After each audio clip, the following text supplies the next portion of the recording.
Hi, everybody. Welcome to the Kimberly Cloud Show. I'm your host, Kimberly Cloud.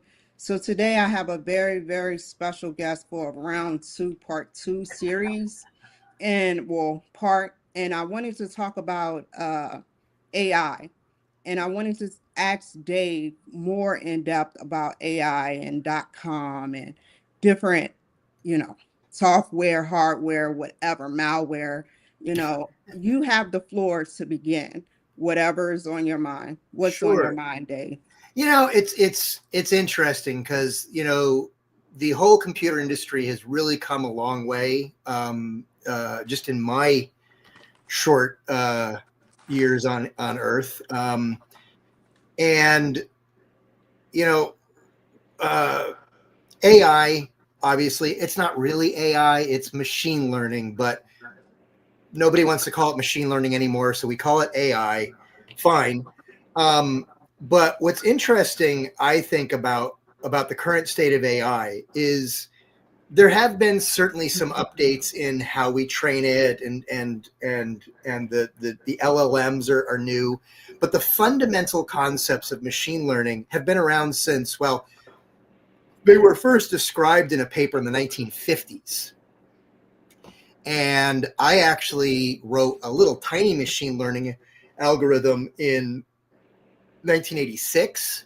Didn't run very fast, couldn't do very much, but all of that continues to progress. And where we are today is a really amazing opportunity because we have really inexpensive. I mean, compared to, if you think about computing resources, like 30, 40 years ago, computing resources, AWS or Azure cloud, you can get cloud-based computing for cheap.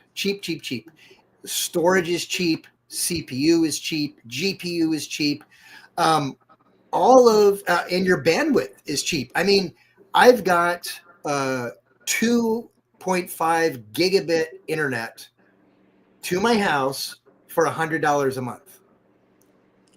How much did it used to be? Well,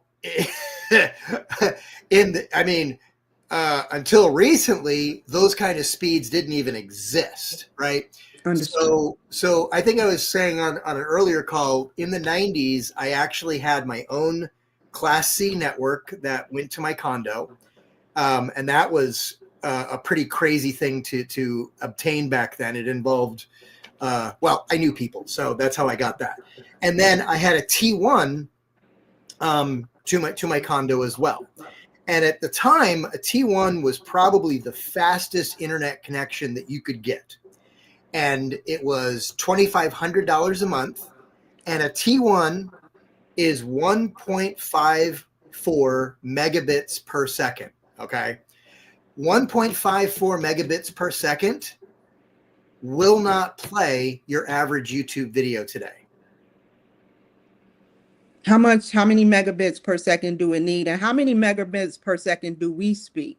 So if you're on like Zoom or something like that, you're probably going as high as like maybe 10 megabits per second, maybe a little bit faster. Depends on what the resolution of your cam is and things like that.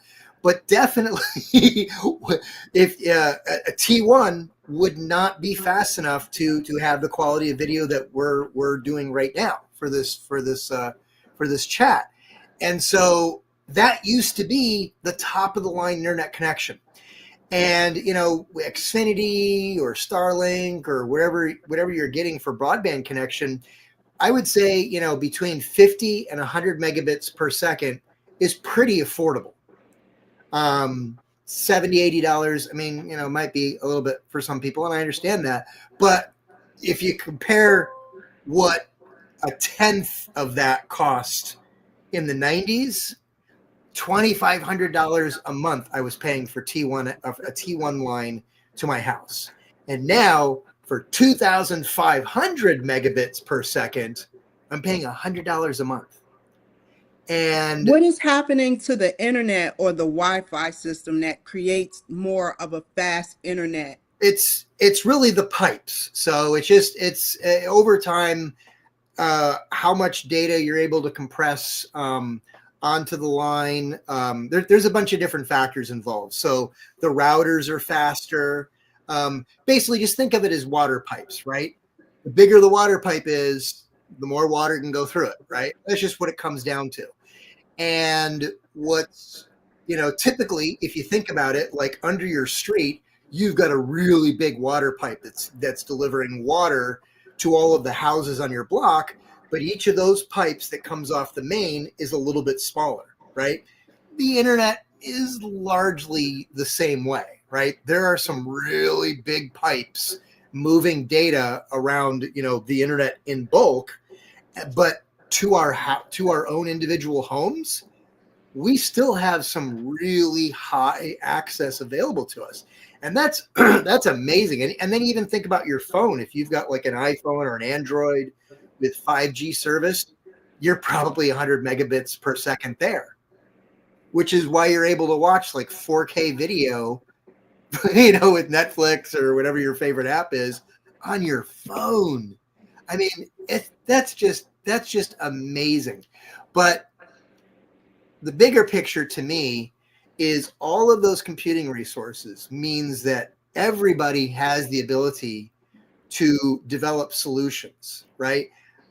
I can build web-based solutions. I can get a relatively inexpensive server. I don't have to run my own servers at my office space, right? So in the 90s, there was talk about, we didn't call it the cloud, but there was talk about like having like these data centers, and a lot of them, in fact, there's a data center in Leesburg, Virginia, that they spent millions and millions and millions of dollars to build this data center. They couldn't get enough people to sign up to run their data at the data center, and then ended up going bankrupt. And the place was like just collecting dust for 10 years because nobody wanted to buy the property. And so, it took a while for this whole cloud thing to kind of take off. Now it's available to anybody. You could go right now. I mean, you could probably have ChatGPT talk you through the process. You could go sign up for AWS, get your own cloud service, and then you could, I feel uncomfortable doing this, but you could vibe code an entire SaaS application that, like, maybe you've got customers, or you might maybe want to do a scheduling system for a service that you provide, right? You could run that on AWS. You could have your own cloud-based service. And with the state of vibe coding, I think it's not perfect yet. Lots of things aren't. But if you're able to, right now, I'm seeing people actually develop entire apps with vibe coding. So if you can do that, now those people that are doing that vibe coding, they already know how to code. So What's the most best coding to do that's efficient and easy for startups? What do you mean? Well, not startups, but beginners, should I say, beginners. I mean, if you wanted to just start and learn, let's say you're on a Mac. You have a terminal on your Mac. It's a terminal app, right? And it kind of like takes you to like old school computers, because it just opens a little screen and you can type commands into it, text, right? Mm-hmm. You could go to ChatGPT, Claude, Gemini, whatever it is. You could say, I need an app that posts inspirational quotes to Twitter 3 times a day, right? And it'll be like, okay, well, first we need an API. Do you have it? Do you have an API account with Twitter? You can be like, no, please walk me through that. It'll give you a complete description of how to go to Twitter and sign up for a free dev account so that you can do minimal, automatic posting access. And then it'll be like, oh, okay, where do you want those? Do you have your own quotes, or do you want me to go find quotes? And you can be like, oh, I want you to go find a bunch of quotes. They have to be real. Make sure to verify them. Okay, is 100 enough? And it'll go off and it'll generate you a database of 100 quotes. And you can just continue to have this conversation. Next thing you know, it'll be like, here's all your code. paste this into a document, and here's the command that you do from the Mac terminal to run it. You can do all of that with a conversation through GPT, through any of the chatbots, right? That's pretty amazing. Now, you might still be a little lost if you don't have some basic coding skills, but you can still sit there and ask it, hey, where is the terminal app? How do I type a command into the terminal? It'll patiently, it's never going to roll its eyes at you. It's going to walk you through the whole process. And next thing you know, you've got an app running on your computer that's, spitting out inspirational quotes on Twitter. You could do another one. You could say, well, I want quotes, but that I want them put into like fancy graphics. And then I want you to post the graphic to Twitter. Fine. It'll write the code to generate a graphic. And so it's really about you just having this conversation with the LLM. Now, it's a bit limited. And it's hard to describe what those limits really are. But at some point, it starts to forget the beginning of the conversation. It's called a token overrun, and it will just lose its brain. And there are ways to get around that. You can read articles on Substack and whatever on how to properly build a vibe coding project to make sure that doesn't happen. But another 2-3 years from now, I honestly can imagine people just sitting back. You still need to have ideas, right? Human beings are still the creative force, but you could sit there and be like, I need an app that does this. I want it to run on the web. I want it to be cloud-based with AWS. I need you to, give me a complete plan for what to build. Tell me what accounts I need to sign up for. I want you to do a cost analysis for AWS charges and how much money do I need to make with this service to at least break even and then be profitable. All of this you can be doing through a chatbot. And I think that is really, really incredible. Do you think that one day machine learning will be telepathic in a sense with human computer or supercomputer contact or quantum? It's funny because like I know Elon and a couple other companies have like these brain implant things. Mm-hmm. Hopefully they don't end up causing some just horrible cancer because other implants, those little, there were like little glass things that were supposed to give us like RFID inside our bodies. Those turn out to cause some pretty amazing cancers. So that's why they're not very common right now. Your body doesn't like foreign objects. So we'll have to see what the long-term effects are of having a brain implant. But let's say that works. Or let's say that we get battery life to the point, battery technology hasn't changed significantly in 50 years. And that's a big problem because computers need power and they generate heat. And so those are two of the biggest limiting factor when it comes to computing is where does the power come from and what do I do with all the heat? And that's why laptops tend to be a little bit less powerful compared to a desktop computer because desktop computers can have bigger power supplies and they can have bigger cooling systems.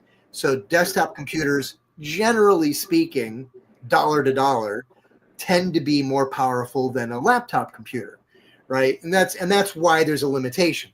Phones are the same way. Like your phone, even though your phone really has a quite amazing computer inside of it, it is limited in terms of like how big can that battery be? How long is that battery going to last? And there's no fan inside your iPhone or your Android. So where does the heat go? Because all that electronics and the battery dissipation and the battery charging, all of those processes generate heat. Heat's got to go somewhere. That's why they tell you don't like tuck your phone under your bed, under your pillow when you're sleeping, because you're insulating that heat. And lithium ion batteries, when they set on fire, they don't go off fire. It's really hard to put out a lithium ion fire. So you do not want your phone to burst into flames. So, when you read those articles saying don't put your phone under your pillow or have it under your, covers in your bed. Yeah, they're not kidding. It's a real danger. But anyway, I think it's really amazing because these computing resources right now, you're having like these conversations with ChatGTP. You're not running that on your own computer. You can be doing those conversations from your phone, from your laptop, from a tablet or whatever, because it's running in a big cloud facility. Now, one of the LLM companies, DeepSeek, recently came out with a technology advancement that may reduce something called the token overhead very, very significantly. How?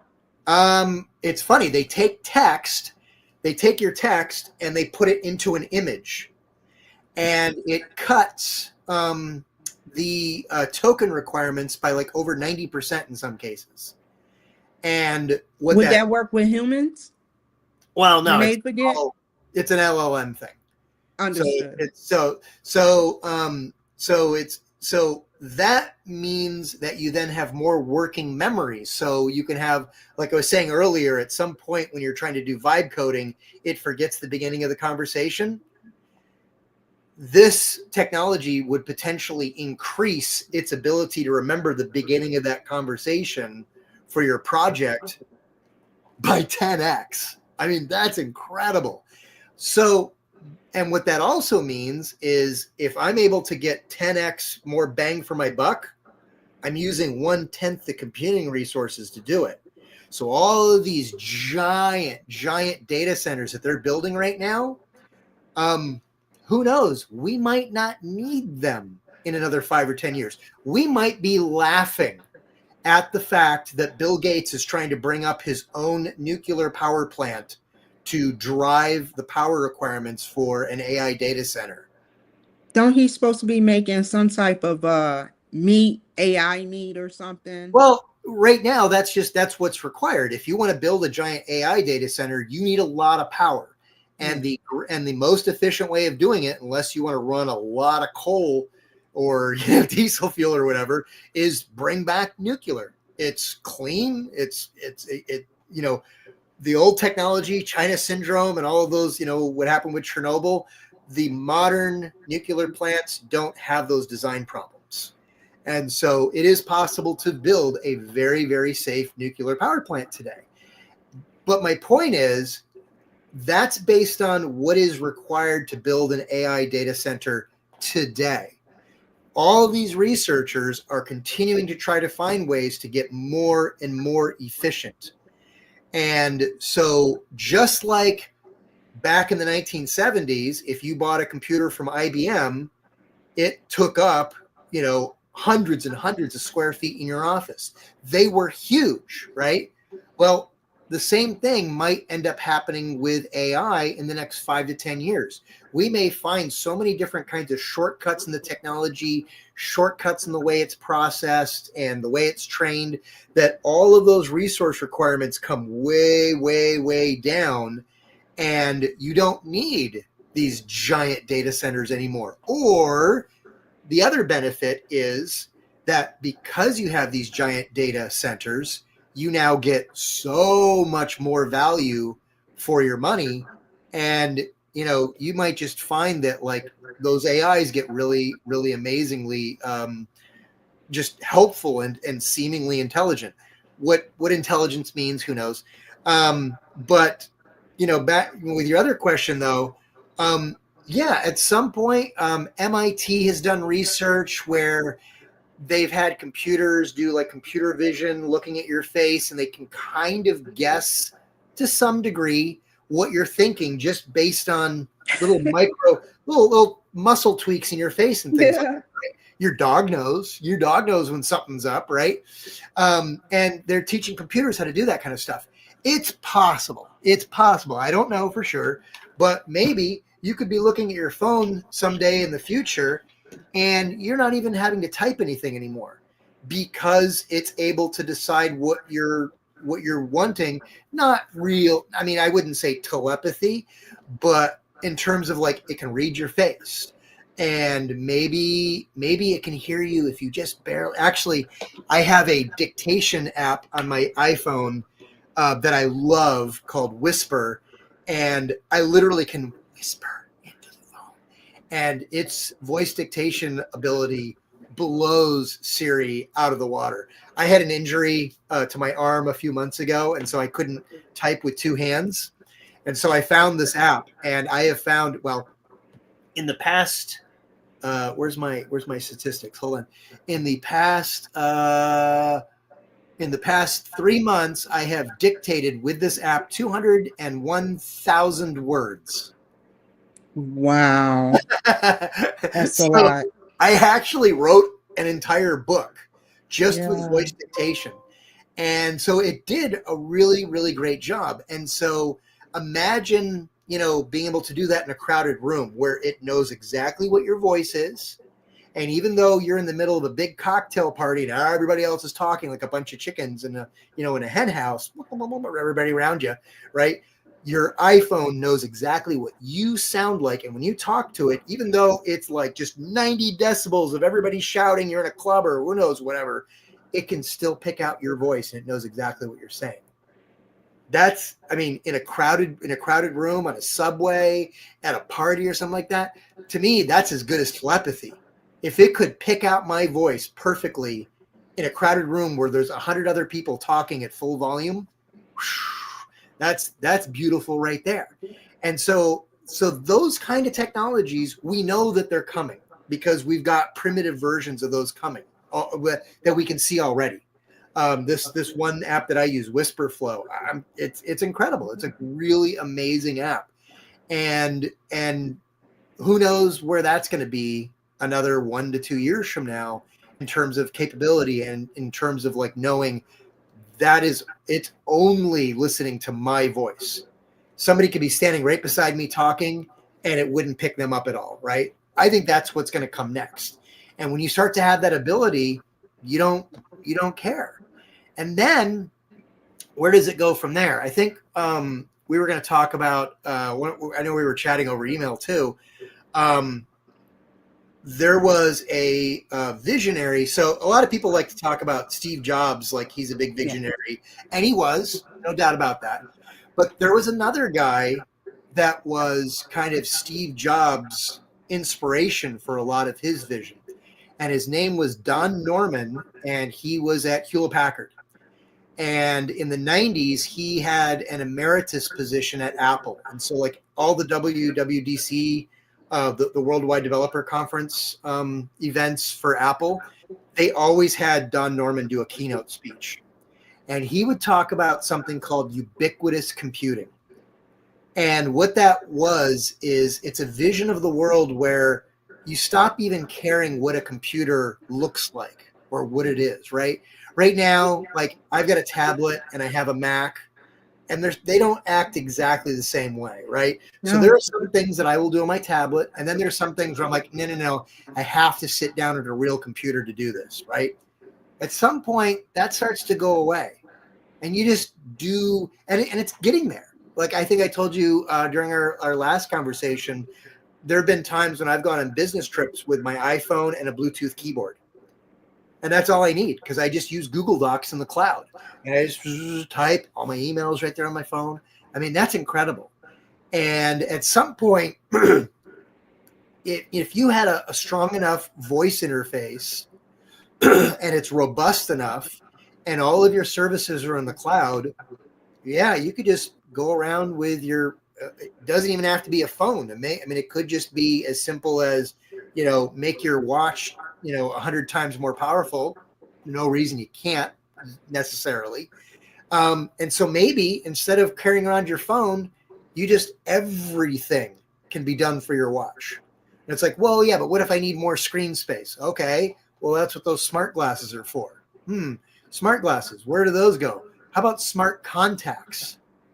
Yeah. There's work on those. There are people that are working on research for augmented reality in a contact lens.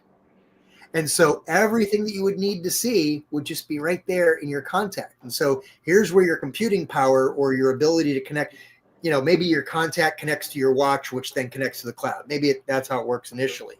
And then eventually, who knows, maybe those brain implants work so well that kind of weird to think, but like, you get your brain implant and that's your new phone interface. Incidentally, there's an episode of Stargate SG-1 that's exactly what happens on a planet that they find.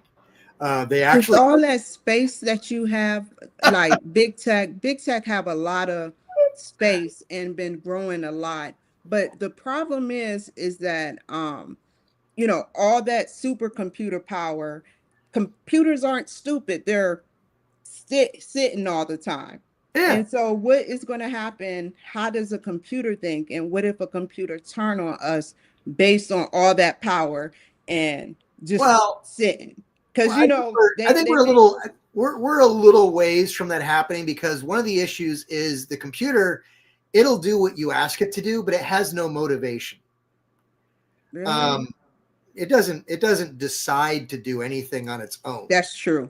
right? True. It's not motivated to get up in the morning and say, oh, today I need an extra 5 volts. I had a really rough I had such a rough night. I need an extra 5 volts this morning, right?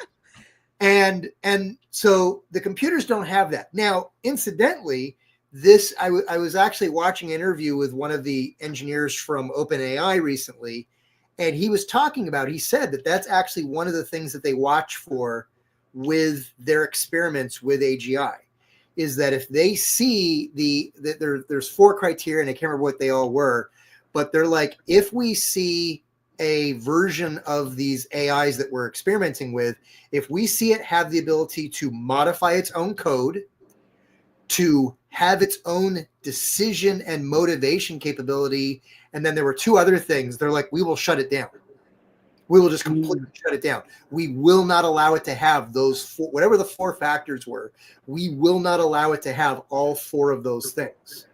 And self motivation is a big deal. I mean, that would be your problem if you had an AI sitting there that could just like wake up one morning and go, well, I mean, that's the whole plot of Terminator, right?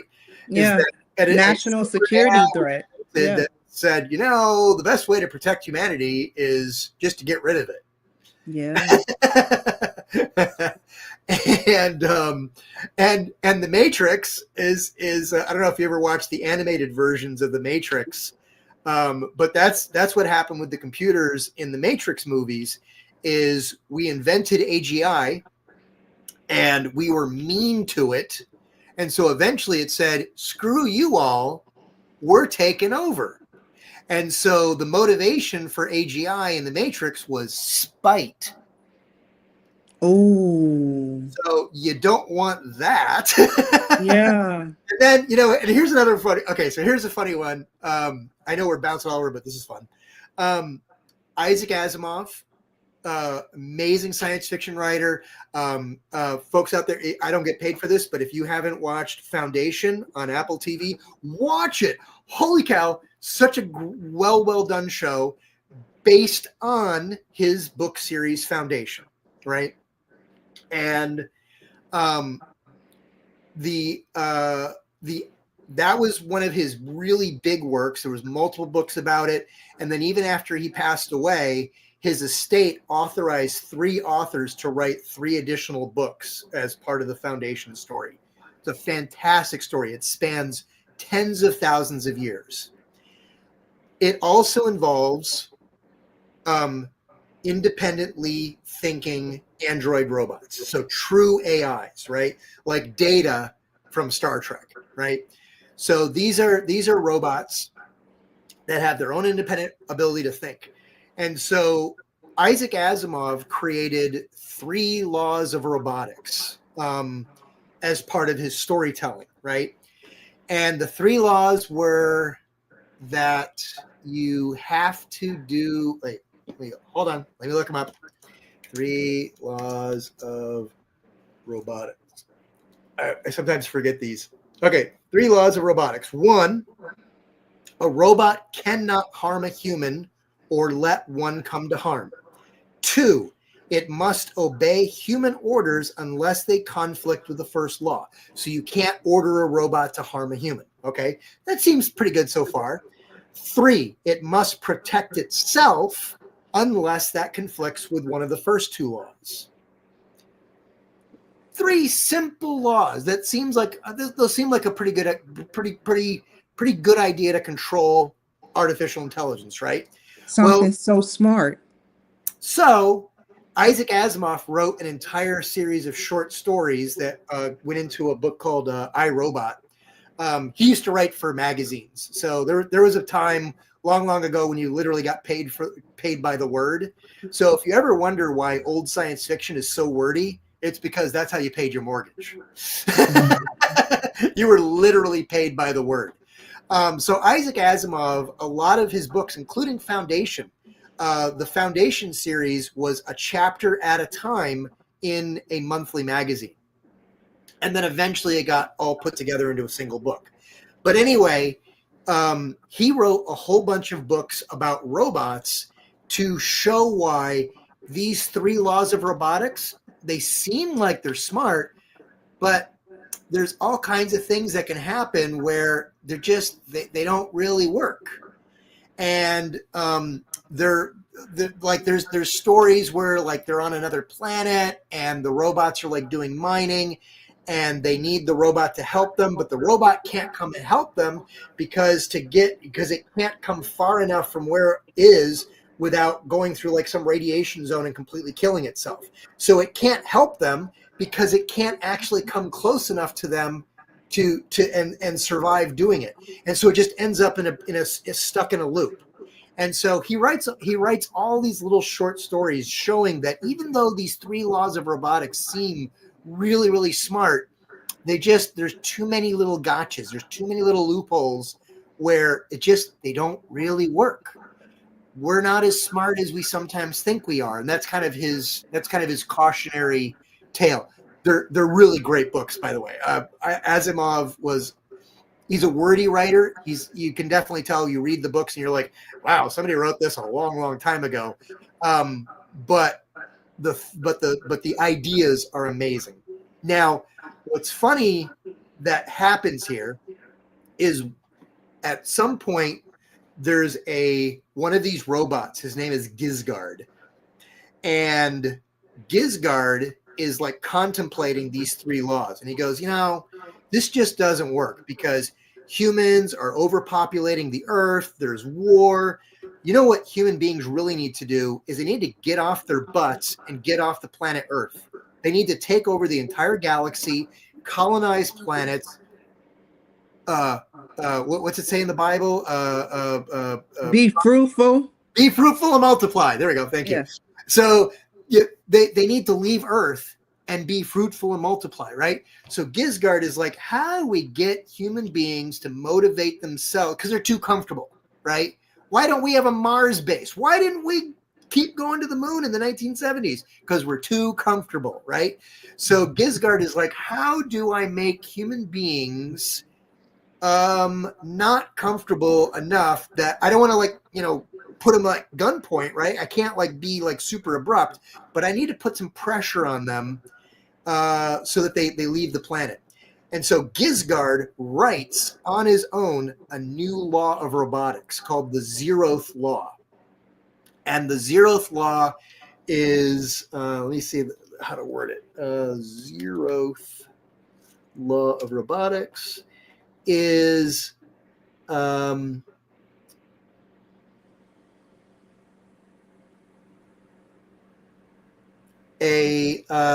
let's see, a robot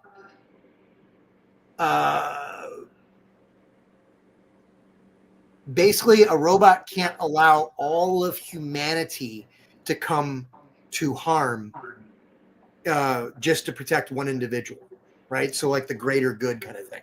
So Gizgard writes this 0th law that basically says, as long as what you're doing is motivated for all of humanity, then anything goes. And so Gizgard allows I can't remember exactly what the details were, but basically he allows the entire Earth to become radioactive over time and completely uninhabitable.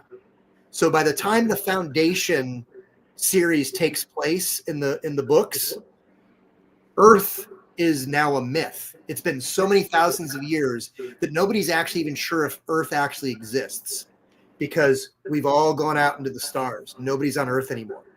So one of the cautionary tales of Isaac Asimov is, look, here are these 3 laws of robotics, and here's a robot who decided that the best way to actually enforce those was to actually create a more advanced law that says all of humanity needs to benefit, and that resulted in him making a decision to basically nuke the Earth. So that kind of goes back to what you're saying, right? What happens if AI is allowed to have its own motivation? And we say, we need you to cure starvation. And it goes, well, we grow plenty of food. So if starvation's a problem, maybe you need a little bit of population control. How about we cut the planet back down to 4 billion people? Right? So all those crazy conspiracies that people worry about, maybe that ends up being now it's a little harder than that, because just because you have a computer sitting there and it comes up with this conclusion that says, you know what, I think the solution is to kill 4 billion people. Well, that doesn't mean it's got access to the nukes. It's not like the nuclear arsenal is like on the internet. I can't go to like, nuclearmissile.com. Doesn't exist, right? So it's not like it's got all of those resources at its digital fingertips to make that possible. But what if it could, right? What if it could start to modify its own code and say, oh, well, okay, actually, here's a funny way to do it. Okay, so here's a funny scenario. Years ago, the NSA wrote a computer virus that only would affect the computers that were doing uranium enrichment in Iran. They knew that there were computers that were so particularly configured, and so they put a virus that just basically went out. And so lots of computers had this virus, but the virus wouldn't do anything on any computer that wasn't connected to these uranium enrichment devices. And so it wasn't until eventually the virus found its way to one of those computers that finally it actually caused like some kind of destructive malfunction to the refinery system itself, and actually physically actually it was able to physically destroy some of the centrifuges, which is really kind of amazing. So an AI should be able to, a motivated AI that knows that it wants to like nuke the planet, it could do the same thing. It could start writing a virus. You have a conversation with ChatGPT. You say, I need you to write me an app. It says, okay, here's the app. Click on this to download. You download it because you're a vibe coder. You don't actually know how to write computer software. Why should you? You have a chat bot. And so you click on this link, you download this app thinking that it does only what you asked it to do, but the app that you just downloaded contains malicious code that eventually will find its way to the nuclear missile silos, which are running computers, and all of a sudden, bunch of nukes get launched, right? Those are the kind of doomsday scenarios that are at least theoretically possible. I think they're a bit of a long shot, but we do know that that those kinds of things have been done before. Human beings have done them. Yeah. The NSA did that. So that was one of the big controversies about WikiLeaks, is some of that source code actually got dropped onto WikiLeaks. So people were able to look at the code and actually verify that, yeah, this is real. They wrote a computer virus that was so crazy specific that it spread around half of the world. Nobody knew that they had this virus because it didn't do anything malicious unless it was connected to one of these enrichment centrifuges that was on its, whatever, RS-232 port, and it knew the signal and so blah, blah, blah. So all of those details had to be there, and then suddenly it would do its malicious code. So this is where things could potentially go. And this is why there is some paranoia about AGI, because if AGI had all of those resources available to it, it could find a way. And if human beings have already thought of some of these possible scenarios, then what can a motivated super PhD in anything be able to do? I mean, that's pretty crazy, you know. And another great show on Apple TV. Again, Apple should be sponsoring me. Is this new show called Pluribus, and another great show. I wish I was in the pitch meeting for that show, because it's basically like it's like a zombie apocalypse movie, except all the zombies are alive and well, and the people who didn't become zombies. All of the zombies take care of them, treat them like royalty. And so there's a bit more to it than that. But basically, the way the zombies occur is the SETI guys are listening out in the universe. They get this signal, and they're trying to figure out what this signal is, and they realize that it's describing like an RNA code or a protein or something. And so they go into their labs and they actually make the protein. And it turns out to be a virus that spreads in like less than a day and makes all of humanity one collective hive mind. Takes over all of humans in a day. Only 13 people on the planet are not affected by the virus. And, you know, now that seems a little crazy, but what if, you know, you've got an AI, and you know there are these little amino acid printers that can actually create like different kinds of molecules on demand, and obviously they're connected to computers, because that's how you use them, right? And so, you know, what if what if at some point, you know, you've got you know, an AGI, and it says, hey, by the way, I know how to computer print insulin. So if you want insulin to be practically free, here, build this, you know, here, go build this thing, right? And it'll give you all these instructions, and all these super smart humans look at what it's doing, and they're like, no, that's insulin. That's perfect. And then it makes you build the whole thing. And then somewhere down the line, it pushes an update. And that update changes the insulin to become this virus that, who knows, wipes out humanity, changes us somehow, makes us all red hair, you know, whatever. Makes us all lactose tolerant. Wouldn't that be great? That we can all drink milk. But you know, those are the kind of weird things that it requires a whole bunch of steps. But what's time to a computer? Right? They can be super, super patient. They're not like little 5-year-olds, you know, with the marshmallow experiment, something like that. They can sit there. They can go, oh, okay, it's going to take me 150 individual steps of manipulation before I'm able to convince a human being to inject this molecule into the first person to do mind control or blah, blah, blah. Yeah, I'm probably going to like start making people think I'm like a 5G conspiracy person or something like that. I'm not. This is all. You have your facts. This is all just theoretical, right? But let's say that, you know, it does all those calculations, and it goes, okay, I only have to manipulate 150 people in a chain to do. First, they have to do the. You ever hear like the red paperclip thing? This guy went on like Craigslist or whatever and said, I have a red paperclip. I want to trade somebody for it. And so somebody traded him a red paper clip for like a stack of like Post-it notes, which is worth more than the paper clip.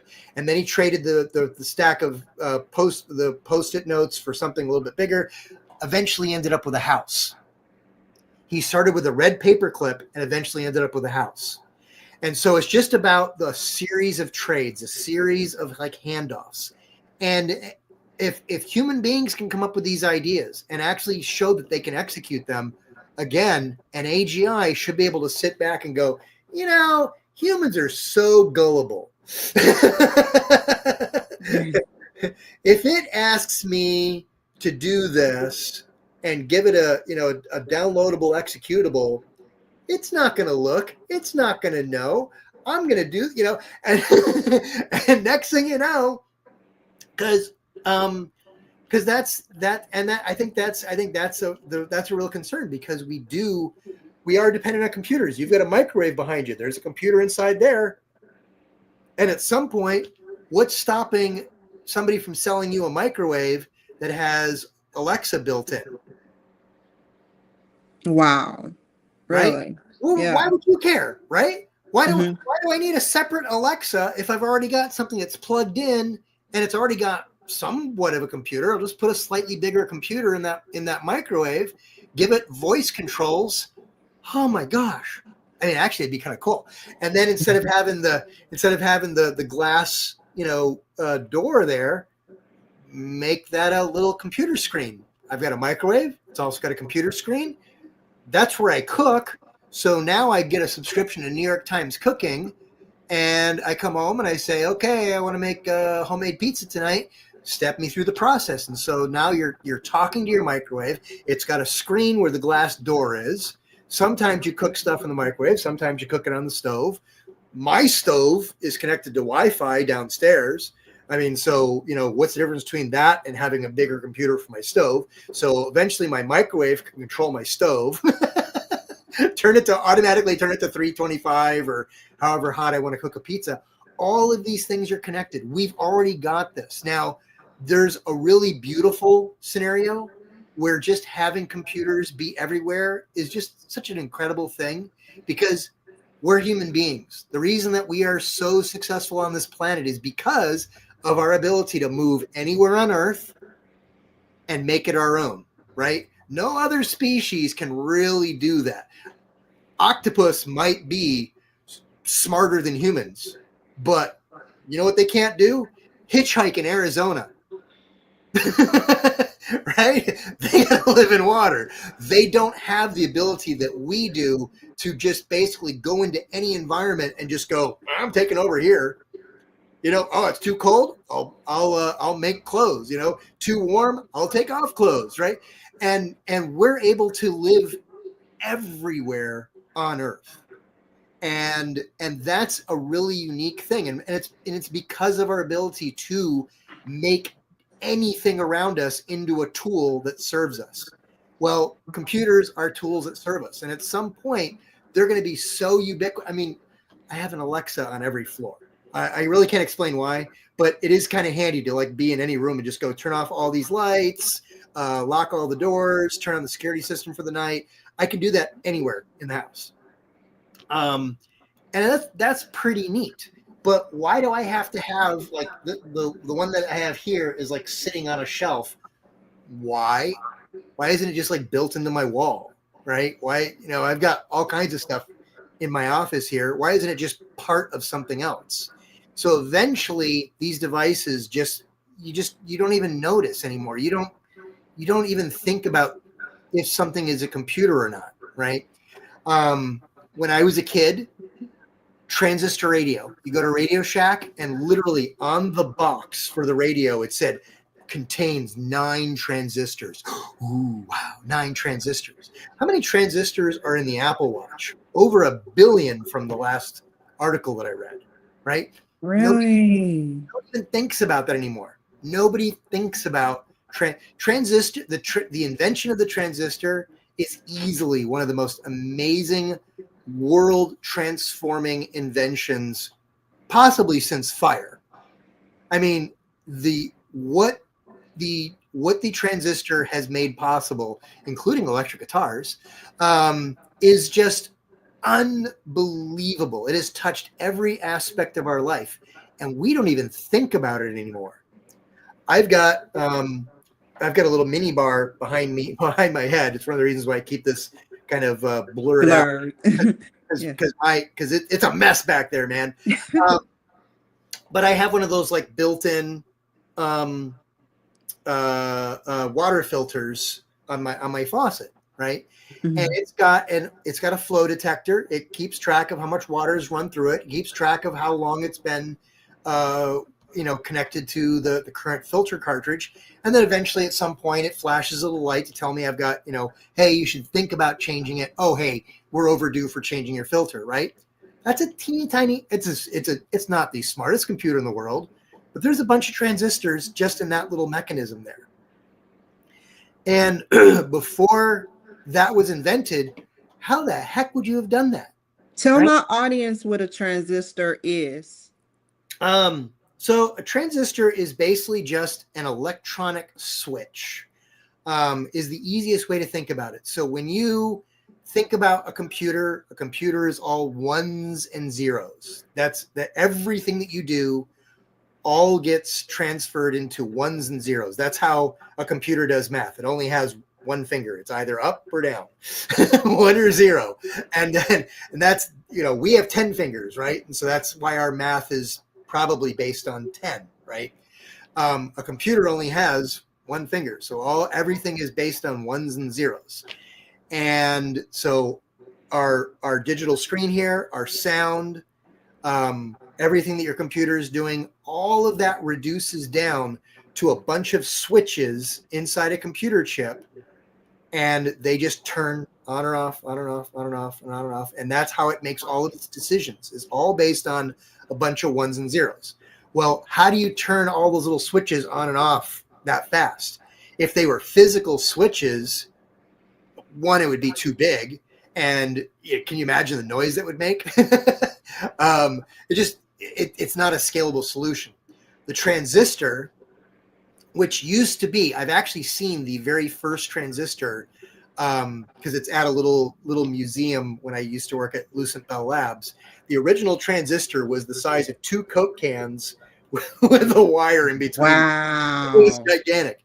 And now we've got the next generation of Apple's CPU coming out next year, the M6, which is 2 nanometers.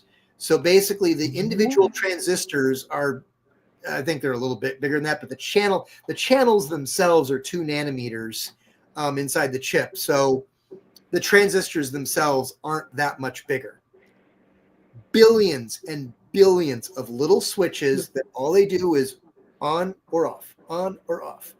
And that's what's in so GPU, CPU, what's the difference between those? A GPU is just a bunch of transistors. It just happens to be optimized to do a very specific kind of math. And that's all that's special about a GPU. It was designed to do a very specific kind of math. And that math is very useful for graphics, and that math is very useful for AI calculations. And then your CPU is more generalized. Your CPU can do AI, it can do graphics, but not quite as fast as a GPU. And that's why most people's computers have a CPU and a GPU. But all of that, 50, wow, it's been a long time. So 70, almost 80 years ago, all began with the invention of a silicon-based transistor. And the history of it is just amazing. And once that got invented, everything began to change, because one of the things that a transistor does is, so it's got 3 wires. So like you've got power coming in, and then you've got power going out. So you basically have power going through. And then you have a 3rd wire here at the T. And there are 2 kinds of transistors. So there's a transistor that if there's power here on this wire, this electricity will stop. And then there's one that works in the opposite way. And so you wire those transistors together, and that gives you all of this ability to do all of these logical calculations and logical inferences that are the basis of computer science. Now, here's another application of it. How does an electric guitar work? An electric guitar has metal strings that vibrate over a magnet, which generates Get out of here. very weak electrical current. Because when basically like when metal oscillates or vibrates in a magnetic field, it actually causes a small electrical current. Very, very weak electrical current. But all you end up having to do is, so you have power for like an amplifier. So we have full power that would drive a speaker. And then we have that really weak signal from each of the individual. This is an oversimplification, but we have a very weak signal coming in from each of those strings on the electric guitar, and it goes up in here. And that signal gets amplified as it gets carried with the stronger, higher voltage. And so suddenly that incredibly faint signal gets amplified, and now we've got our full volume guitar that goes into our amp, and now we can play music, right? How does a radio work? Same deal. We're transmitting an incredibly weak signal over the air. And Can so I ask you a question? How yeah, many signals over the air, because this is the last question before yeah. we end, how many signals of radio frequencies or however it's called do we experience a day? Oh, it's effectively infinite. I mean, it's pretty much every frequency is probably passing through your body.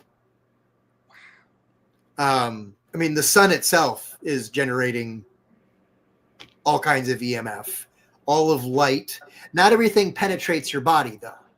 So, for example, light obviously doesn't penetrate your body very well, but radio waves are in a chunk of the EMF spectrum that do go through your body a little bit. They bounce a little bit.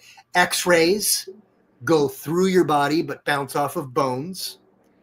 Gamma rays go straight on through and rip into anything that they find, which is why gamma rays are bad. But fortunately, we don't have gamma ray problems on Earth because we don't have any sources that are close. But you know, if a supernova ever blew up too close to us, it would be bad for us. So it depends on it depends on the frequency. But and here's the anti-conspiracy issue, by the way. So 5G. I know there are people out there that are concerned, like, oh, 5G. Blah, blah, blah. Okay, so 5G uses a very, very tiny frequency, way up there. And what's interesting about it is it bounces off of almost anything. It does not go through your skin.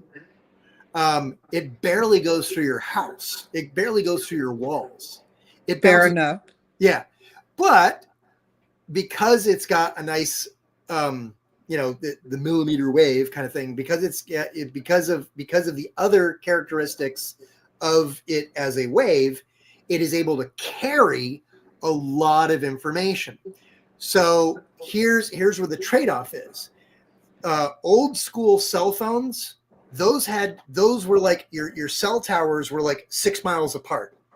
And those were radio transmitters that had to be pretty strong because it had to get to your phone with a strong enough signal that your phone could then, you know, amplify it and, you know, make it into something you could hear, right? Well, as we've gone through these other generations of wireless technology, 3G, which was the first digital. So once we switched to digital from analog, that already made things better because it made our signals more reliable. 4G allowed us to drop the power levels much, much lower. And then 5G, even lower still. There are 5G transmitters that are about 60 watts. 60-watt light bulb. Are you afraid of a 60-watt light bulb that's in your ceiling? Yeah, that's about the strength of the radiation that's coming off of 5G.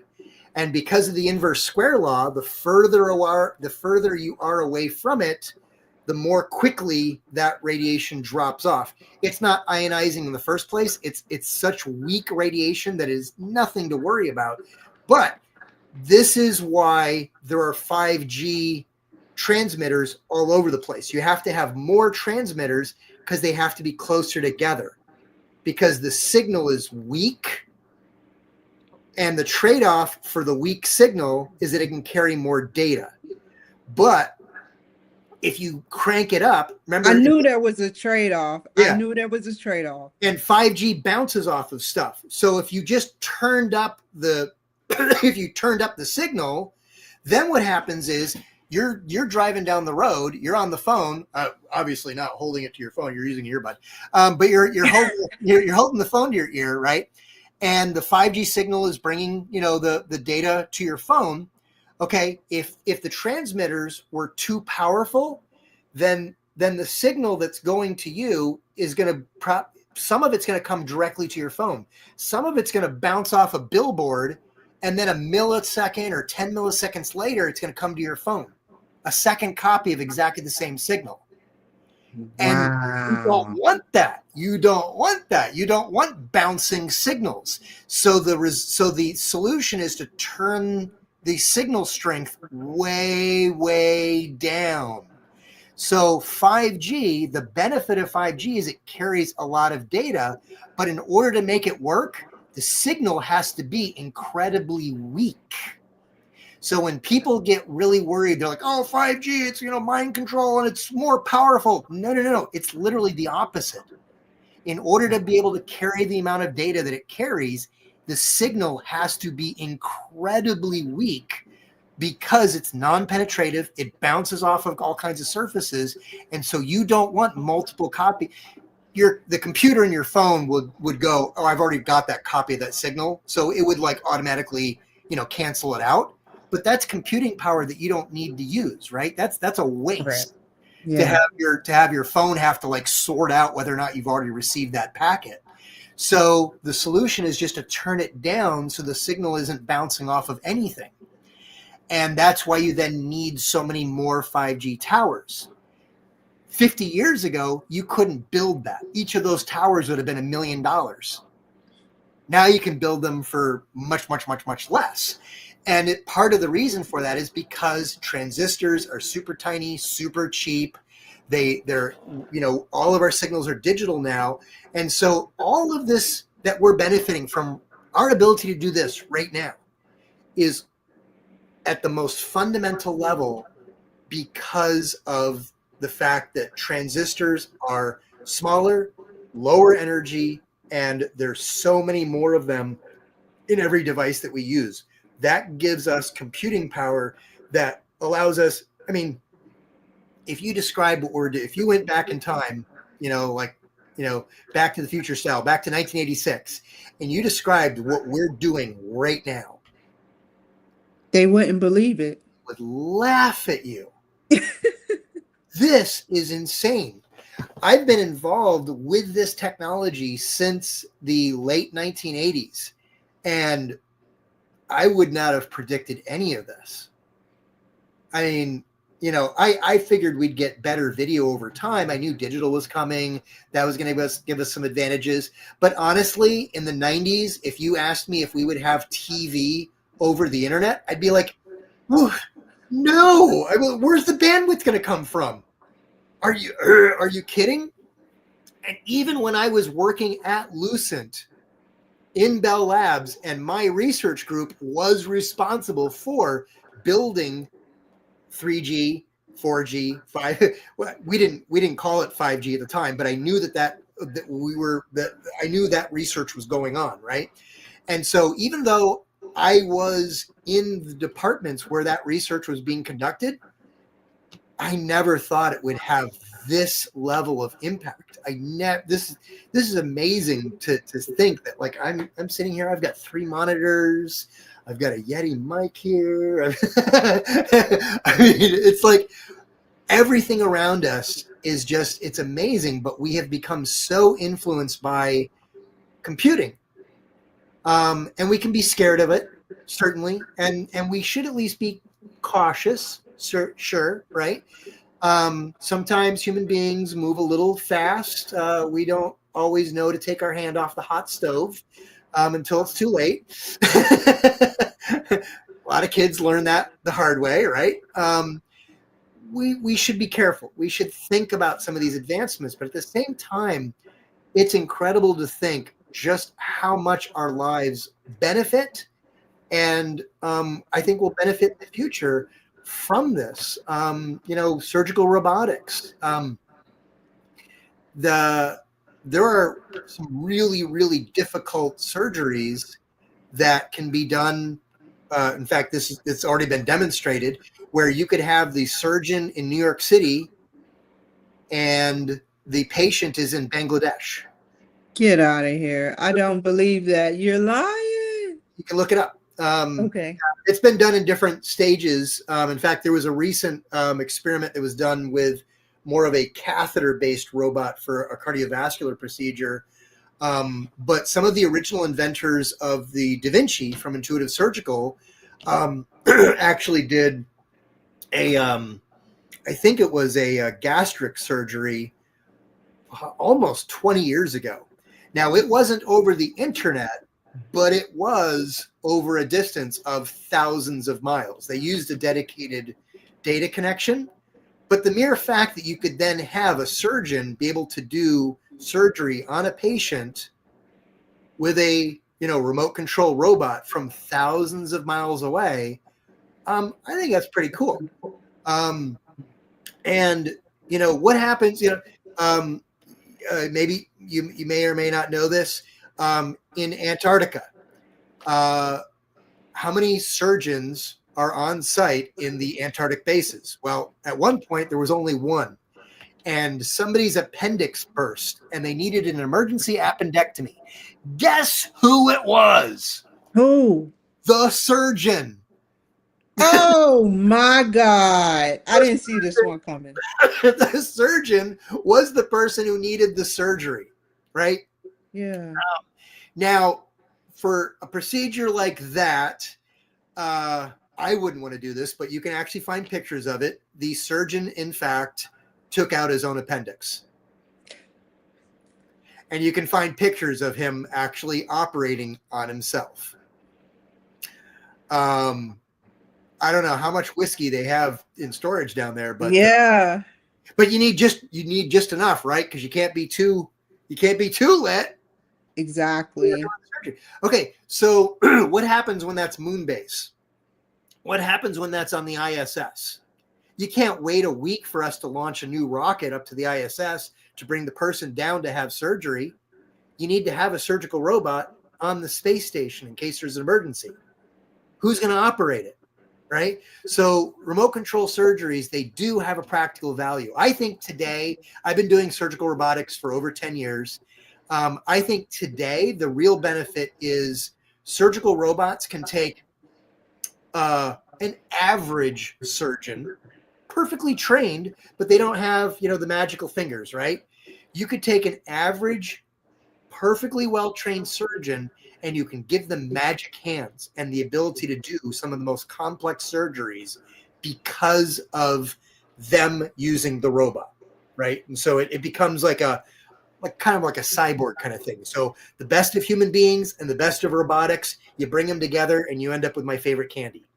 That's a huge benefit, and that's a big, big benefit. And I think we talked about this in our last conversation that, the benefit of surgical robotics is you get more and more surgeons that don't have to do open surgery for things that like, hysterectomies, prostatectomies, you need part of your colon removed. These are pretty, gruesome procedures, and you can do them as open surgery, cut the person open like a horror film, or you can do minimally invasive surgery. But minimally invasive surgery is harder to do mechanically, mentally, ergonomically. And so surgical robots like the Da Vinci make it easier for a surgeon to consistently do those kinds of procedures in a minimally invasive fashion. Now, typically when those surgeons are doing those surgeries, they're only 6 feet away from the patient. They're running the control unit, but it's only about 6 feet away. Right? But that control unit could be thousands of miles away.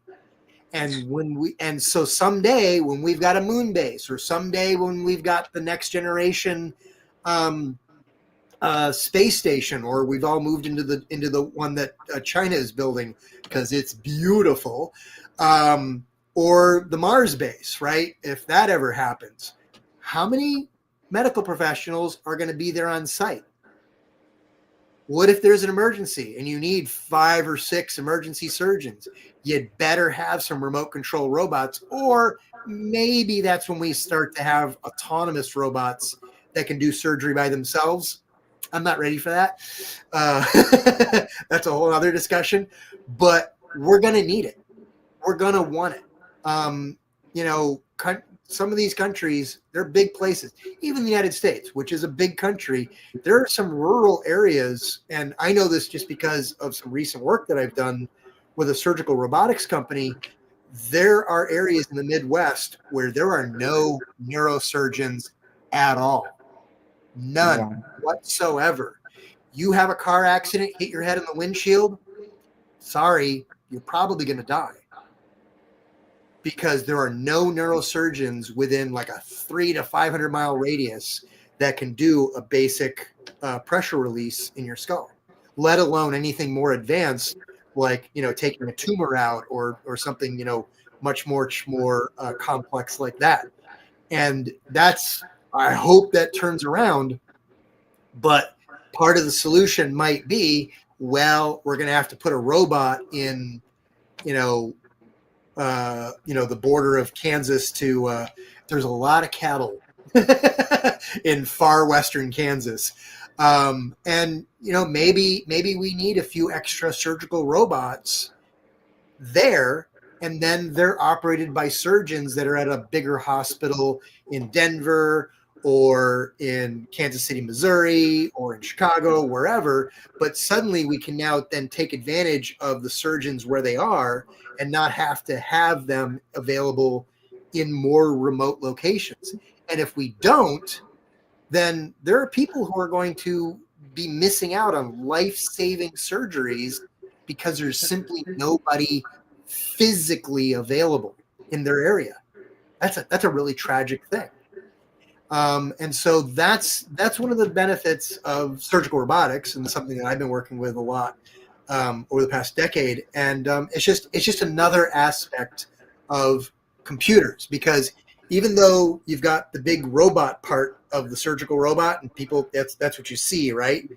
Well, what's inside the robot? Big old computer, right?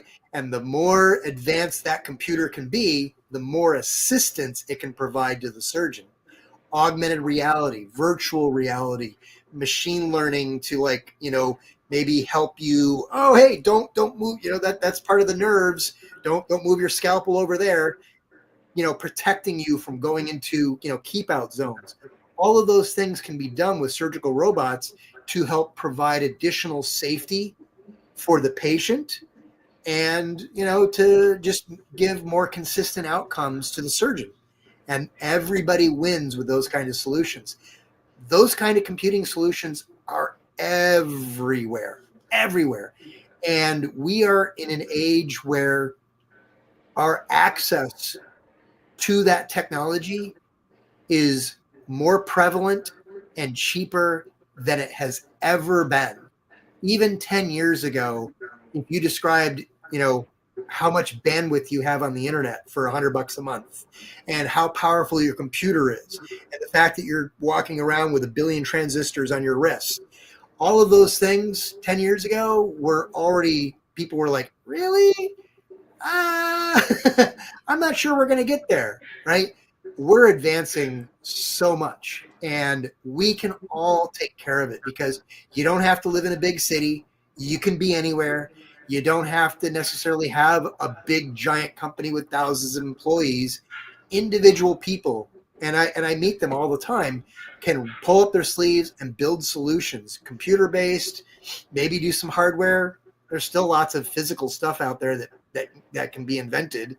I've got a friend in DC here who is like manufacturing these kind of like closet solutions. And you'd think, like, oh, what's left to do for somebody's closet? And this guy, he's filing patents on Good. ideas that he's coming up with for improving closet storage. Like, this guy's awesome. I love him. So, how can the people reach you? Thank you so much for your insight, Yeah, by the way. It was we, an honor. we've had such a long. It's been a blast. Thank you for letting me kind of ramble on here, because it's just this is a fascinating world, and I really love it. I love working with business owners and companies and helping them grow and helping them solve problems. And certainly anybody who wants to go to davesaunders.net can find me there. Jump on my mailing list. There's some stuff that'll be coming out. My book will be released in the new year, and I've got 4 other books coming out in 2026. So there's a lot of content there and a lot of other stuff. But the name of the game is I'm here to help people, just like some amazing people helped me early in my career. And it's all about just sharing what we've learned from our mistakes as well as our successes. And if I can just positively touch other people's lives and just even a small way, that's a very meaningful thing for me to do. So thanks for the opportunity to have a conversation with you today. Thank you. Stay on the line. Thank you guys for joining my show today. Y'all take care, be safe, and I'll see you guys later. Bye.